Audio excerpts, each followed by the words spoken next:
ഇതാണ് നാഭി. കണ്ട, ഈ നാഭിയാണ് കന്നി. ഇതാണ് കന്നി.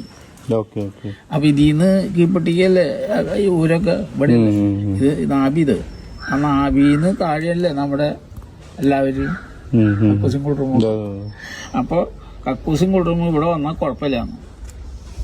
അത് ഉത്തമം ഉത്തമം. കന്നിമൂലയില് കന്നിമൂല ഈ സാധനത്തിൽ ക്ലോസറ്റ് ഉണ്ടല്ലോ, അത് ഇതിൽ വന്നു കഴിഞ്ഞാൽ പെശായി. ഇത് അളക്കാനും ഗണിക്കാനും അറിയണം. അറിയാത്ത കന്നിമൂല എന്തോ ആശയിലോട് ചോദിച്ചാൽ പറയും, കുറ്റടിക്കാരനോട് ചോദിച്ചാൽ ഇതൊന്നും മൂല, അല്ലെങ്കിൽ പറമ്പിന്റെ മൂല അങ്ങനല്ല പറയാ. ഇത് കാണാനുള്ള കഴിവ് അത് ഓരോ പ്ലാനിനും വ്യത്യസ്തമായിട്ട് വരും. വ്യത്യാസം വരും. അതായത് ഇതിപ്പോ ചെറിയ ഭൂമി ആയതുകൊണ്ട് 81 കഷ്ണമാക്കി വായിച്ചു. വലിയ ഭൂമിയിൽ 81 കഷ്ണം. അപ്പൊ ഈ ഇതിന്റെ ഭാഗങ്ങളൊക്കെ ഇങ്ങടെ പോരും. ഇതൊക്കെ വലുതായി വലിയ ഭൂമി ഇങ്ങോട്ട് പോരും. ഇതൊക്കെ അപ്പൊ ആ അതിൽ വരുന്നിടത്ത് ഇത് പറ്റില്ല. ഇപ്പൊ ഇവിടെ കന്നിയിൽ ഒരു കക്കൂസ് വയ്ക്കുന്നതാണെങ്കിൽ ഒരു കുഴപ്പമില്ല. എന്താ കാരണം ഇവിടെ ശരിക്കും വരേണ്ടത് ഈ പോയിന്റിലാണ് ഇരിക്കുന്നുണ്ടെങ്കിൽ അപ്പൊ പൊളിപ്പിക്കും.